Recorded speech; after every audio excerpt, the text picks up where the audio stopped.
Hey everybody, thanks for stopping by and checking out the card pile. Today we're going to rummage through the card pile and look at my low-level, economic-friendly Mickey Mantle collection.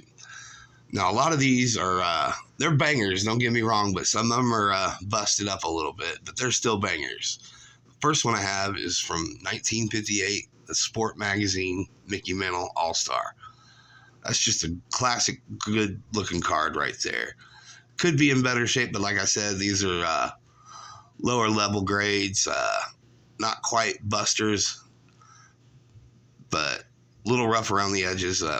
But I'm glad to have this in my collection. I've had this one in there for a few years. It's well loved, as you can tell.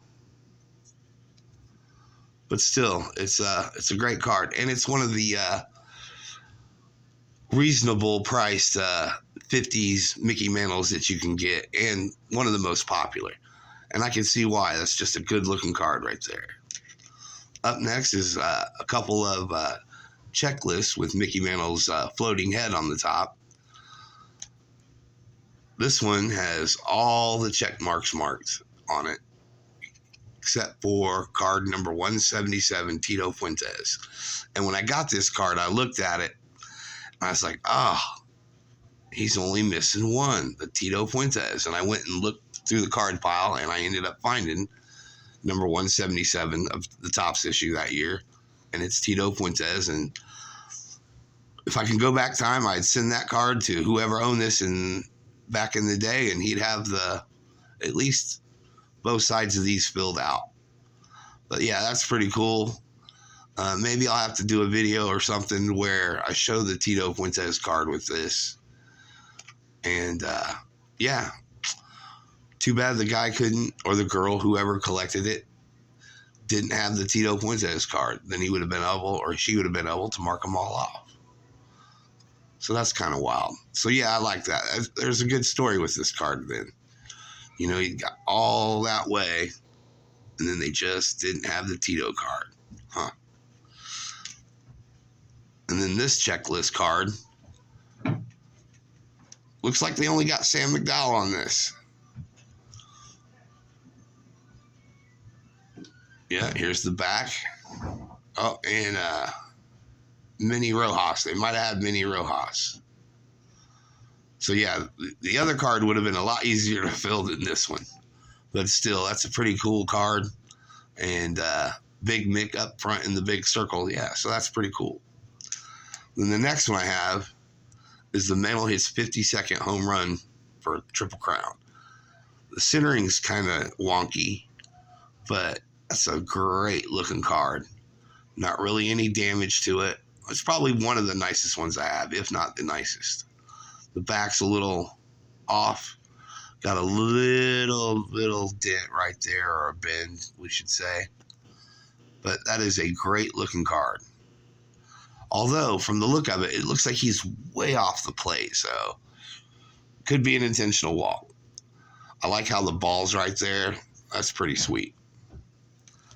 Then next I have the 62 Switch Hitter Connects with Mickey. And that's just a great 3-panel shot of him at bat. Like I said, the corners and edges are rough. But from here, it looks pretty darn good.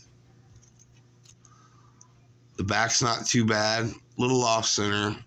Corners are worn, but still, that's a great looking card. Then I have the Manager's Dream with Willie Mays and Mickey Mantle. And this card is been through it all. It's not a crease. It's more like a print run or something across the top. The corners are all busted up. The edges are wonky. The back's fairly nice. And what you see is the scratches from the top loader. Little corner, a lot of bend and play up there in the corner. But for a Mickey Mantle card with Willie Mays, that's pretty cool. I could upgrade it, but I'm happy with this. You know, it's there in the collection, and that's all I really care about, really. Then next we have the Rival All-Stars, Mickey Mantle and Clint Boyer. That's a pretty sweet looking card. Damage up towards the top Corner's kind of iffy. I mean, it's like I said, they're all well loved and budget friendly, so I'm okay with that. The back's jacked up right there, off center. But yeah, I like it. Then we have these cards, the MVP players. Here we are with Don Newcomb and Mickey Mantle. That's pretty cool. Then we have the playing card, off center, real bad. But that's still Mickey Mantle right there, so that's cool. Then we have the Mantle Blast 565 feet home run. Not really a Mantle card, but yet a great Mantle card. And then there's the back. Well loved, as I said. Then another combo MVP card with the hammer, Hank Aaron from the National League and Mickey from the American League. That is a good looking card.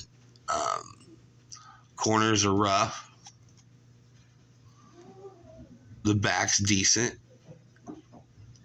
So yeah, Hank Aaron, Mickey Mantle on the same card. Gotta love it. Then we have the playing card, Mickey Mantle. Can't remember what year these are from. The 9 of clubs. I tried to get the ace of spades, but someone beat me to it. But it's still Mickey Mantle, and still a good looking card. And then the last one is kind of a newer card, and it's not even really a Mickey Mantle card. It's a Derek Jeter card. But I like how they got photoshopped George Bush II, George Bush Jr. II, and they got Mickey Mantle photoshopped in the dugout. So you got Bush in the crowd with his little wave, and you got Mickey looking up there. Hopefully he's thinking about getting in the batter circle. And Jeter's hopefully,